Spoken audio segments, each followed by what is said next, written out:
When Mrs. Asa got back home, she didn't waste much time. She slaughtered Emmanuel like a meat that night so that customer will not be able to find any trace of it. She prepared all her ingredients and mixed the salt the old man gave her. The following morning, Mrs. Asa woke up early, feeling hopeful. She quickly got dressed and headed to her restaurant. She started cooking immediately, preparing for the day's customers.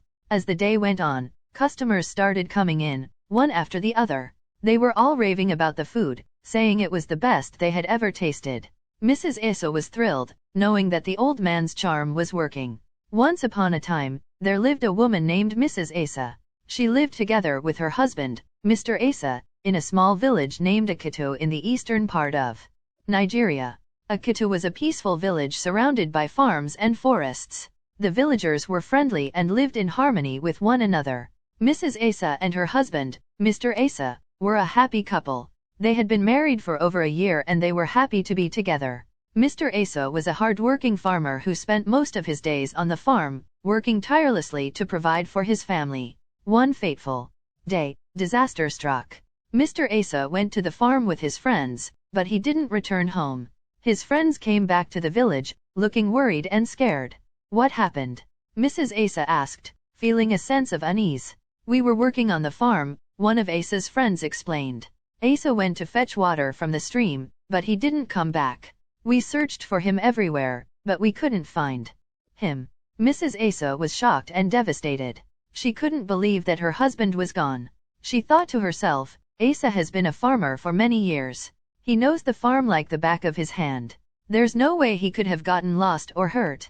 Mrs. Asa didn't believe the story Asa's friends told her. She thought they were hiding something from her. She felt a sense of anger and betrayal. The following day, Mrs. Asa decided to take matters into her own hands. She wanted to find out what had really happened to her husband. So, she secretly went to the farm where her husband had gone missing. Mrs. Asa walked through the farm, calling out her husband's name. "Honey, where are you?" she shouted. "Honey, please speak to me if you're hearing me." But there was no response. The only sound was the rustling of leaves and the chirping of birds. Mrs. Asa kept walking, her heart beating faster with every step. As she walked deeper into the farm, she noticed something on the ground. It was a piece of cloth, stained with blood. Mrs. Asa's heart skipped a beat as she realized that the cloth was the same one her husband had worn to the farm on the day he went missing. Mrs. Asa was shocked. She felt like she had been punched in the gut. Tears started streaming down her eyes as she realized that her husband had been killed, but as she stood there, crying and feeling helpless, a feeling of anger started to rise up inside her. She knew that her husband's friends had killed him. She was sure of it. Mrs. Asa made a promise to herself that day. She vowed to take revenge on her husband's friends. She would make sure they paid for what they had done. As she stood there, feeling angry and hurt, Mrs. Asa knew that her life would never be the same again. She had lost the love of her life, and now she felt she was left alone in the world after the death of Mrs. Asa's husband. She knew she had to do something to take care of herself. She couldn't rely on others to provide for her, and she needed to find a way to earn a living. Mrs. Asa thought for a while, trying to come up with a plan. She had always been a good cook, and people in the village loved her food. So, she decided to open a small restaurant in the village. Mrs. Asa worked hard to get the restaurant ready. She borrowed some money from her friends and family to buy the necessary equipment and ingredients. She spent long hours cooking and preparing food, hoping that customers would come. At first, things seemed promising. People in the village came to try Mrs. Asa's food, and they loved it. But as time went on, the number of customers started to dwindle. Mrs. Asa was left with a lot of food that she couldn't sell. After a few months of struggling, Mrs. Asa felt like giving up. She was tired of working hard every day, only to have very few customers. She was starting to lose hope. But then she thought about her situation.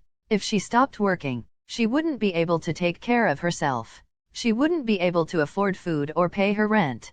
She knew that she had to keep going, no matter how hard it got. Mrs. Asa took a deep breath and decided to keep fighting. She thought of new ways to attract customers, like offering discounts or trying out new recipes.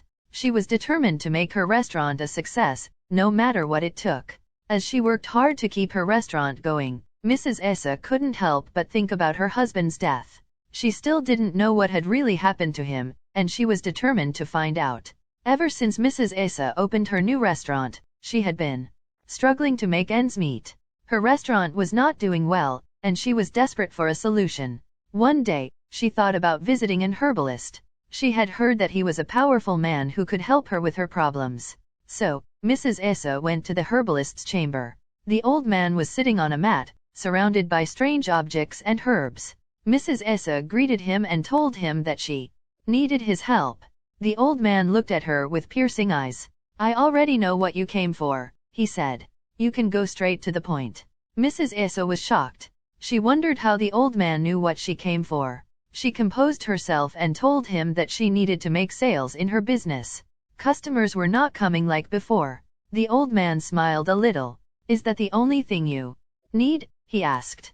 Mrs. Asa replied that it was all she needed for now. The old man told her that if she was ready to do anything he said, he could help her. Mrs. Asa agreed, eager to find a solution to her problems. The old man told her that she needed to add something special to her cooking. Mrs. Asa looked curious, expecting the old man to reveal the secret ingredient. But what he said next shocked her to her core. "You need to start adding the body meat of children to your cooking," the old man said. Mrs. Asa was taken aback. She couldn't believe what she was hearing. But she knew she had to do what the old man said if she wanted to save her business. The old man continued, "You must make sure that nobody sees you, most especially young children. The day anybody sees you, you will run mad forever."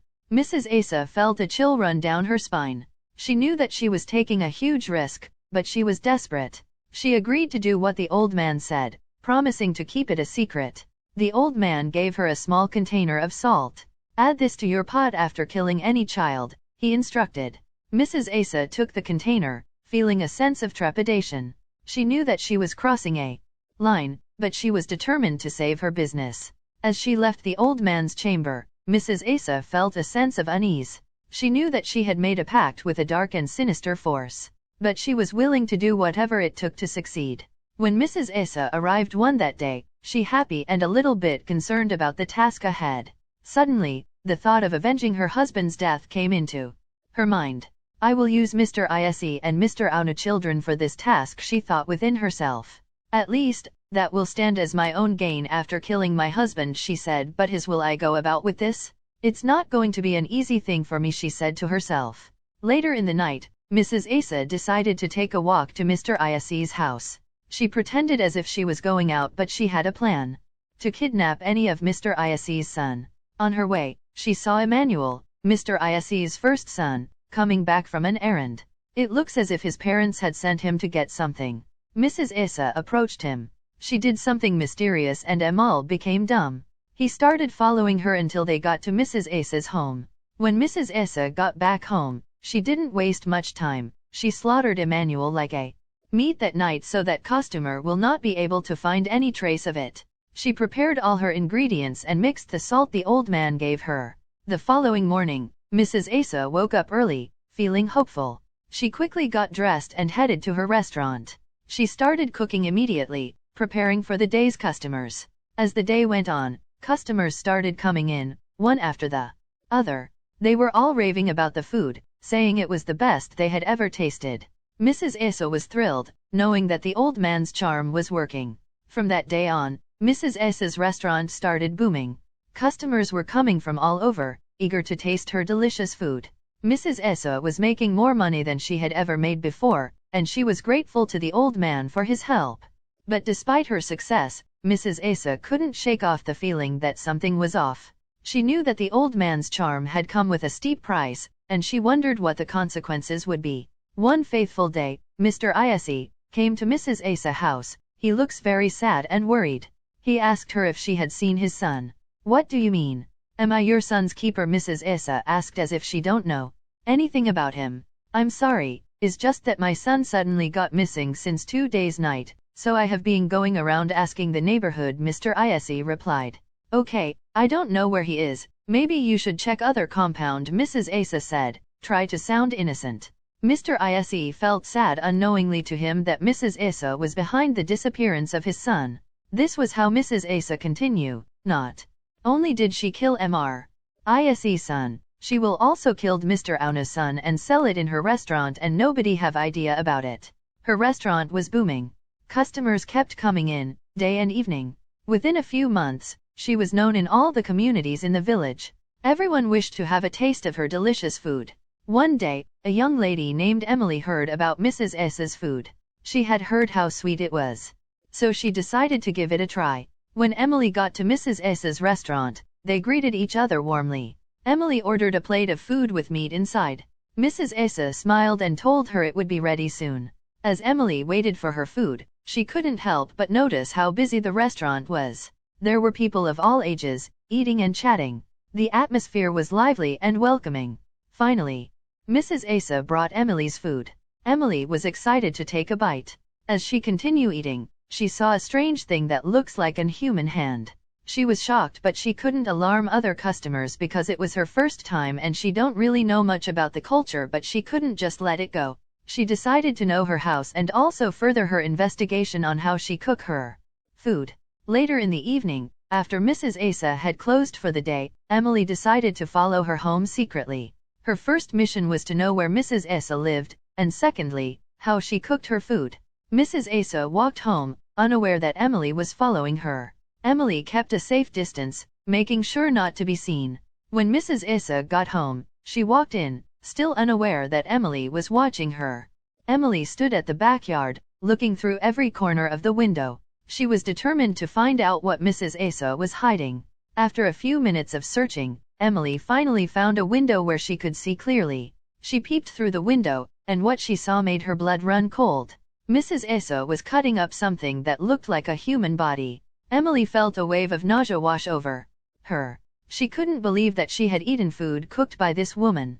As Emily continued to watch, Mrs. Asa started to prepare a pot of stew. She added all sorts of spices and herbs, and then she added the cut-up body parts. Emily felt sick to her stomach. She couldn't believe what she was seeing. Mrs. Asa cooked the stew for hours, and the smell of it filled the air. Emily's stomach was growling, but she couldn't eat. She was too disgusted by what she had seen. She ran as fast as she could to alert the other villagers. She told them everything she had seen, from the body parts to the stew. The villagers were shocked and outraged. They quickly gathered together, both young and old, and marched to Mrs. Asa's house. They surrounded the house, shouting and demanding that Mrs. Asa come out. Mrs. Asa was shocked and didn't know what to do. She had never been caught before, and she didn't know how to react. It can't be, she thought to herself. How did they find out? But she didn't have time to think about it for long. The villagers were getting angrier by the minute, and they were demanding that she come out. Mrs. Asa slowly opened the door and came out. She looked around at the angry faces, and she knew that she was in trouble. Her secret was no longer a secret, and she didn't know what was going to happen next. The villagers started shouting and accusing her of all sorts of terrible things. Mrs. Asa tried to defend herself, but it was no use. The villagers had already made up their minds about her. Emily told the villagers to instruct Mrs. Asa to open her room and ignore her lies. Mrs. Asa looked surprised, wondering how Emily knew about her secret. She felt like grabbing Emily and struggling with her to death, but she couldn't. The villagers forced Mrs. Asa to open all the rooms in her house. The villagers were shocked at what they saw. Mrs. Asa then knelt down and started confessing to all her evil deeds. She explained how she had been killing young children and using them to cook her food, which she then sold to the villagers at her restaurant. She also confessed that she used Mr. Ise and Mr. Auna's children to cook her food. She further explained that she sought revenge because she believed Mr. Ise and Mr. Auna had killed her husband. Everyone looked shocked and was short of words. Mr. Ise and Mr. Auna quickly stepped forward and announced to the villagers that they didn't kill Mrs. Asa's husband. They further explained that they had been attacked that day they went to farm and Mr. Asa died in the process, and they both managed to escape. After Mrs. Asa made her confession, she suddenly remembered the words of the old man and ran mad instantly. The villagers, outraged and frightened by her actions, quickly threw her out of the village. As Mrs. Asa was dragged away, the villagers couldn't help but feel a sense of relief wash over them. From that onward, they became cautious while eating outside while completely stop eating.